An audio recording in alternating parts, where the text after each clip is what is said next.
At bago ang lahat po, gusto ko i-shout out si Bopil Vlog, si Kalingap at si Kuya Val. I would like to shout out and thanks to all my subscribers. Minuto-minuto nag-subscribe sila sa akin. Tapos nagbibigay ako sa kanila ng mga advices, nagsishout out ako sa kanila. So ano rin ako, natutuwa din ako. So, my reaction, hindi naman kontra sa kanila. Ang sa akin is, nagbibigay ako ng advice. Hindi mo rin maiwasan ang mga basher. Marami rin nagbabash sa akin.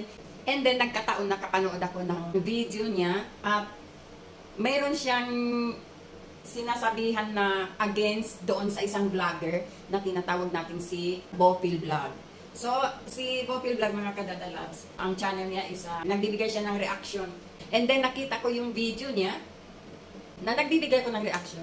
Nagsasalita siya doon sa mga matanda. Hindi siya nagrespeto sa mga matanda. And then, ang pinpuntirya niya si Bopil Vlog. Nagbigay ako ng reaction sa kanya. Pero ako, ang reaction ko, parang advices. Kasi, hindi ko nagustuhan kasi, inaano niya, hindi niya nirerespeto ang matanda.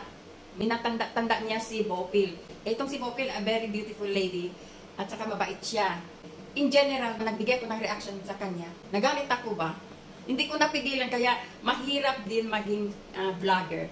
Kasi pag pumasok ka sa larangan ng YouTube, kailangan malakas ang loob mo. Kasi nandyan na ang mga basher, marami ka nang mamimit na mga iba-iba. Pero ako, hindi ako nakikipag-away. Ang sa akin, nagbibigay ako ng reaction. Kasi, ang YouTube ko is Dada Labs Stress Reliever. Kaya ako pumasok sa larangan ng para yung mag-video ako ng mga, para maka-stress reliever ba. But then, on that time, nakapasok ako doon sa reaction. Nag-video kasi ako na pinagsabihan ko talaga yung kasi na-touch talaga ako doon sa sinasabi niya sa mga matatanda. So, nag-video ako, naggawa ako ng video para sa kanya at in-overlay ko pa yung video niya para bigyan ko ng reaction. So, yun ang binigyan ko ng reaction, yung video niya.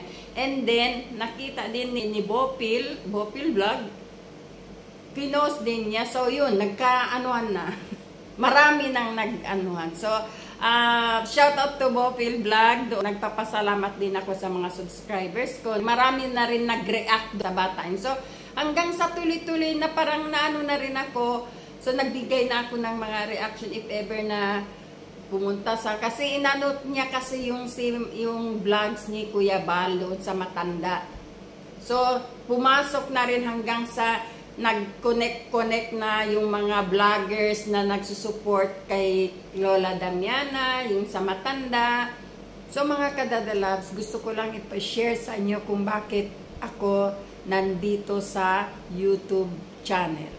So, with these persons, I would like to shout out these channels, these people, tulad ni Bopil Vlog, Val Santos Matubang, at ang Kalinga Prab. Sila po ang nag-udyok sa akin na ipagpatuloy ko ang aking objective dito sa aking channel.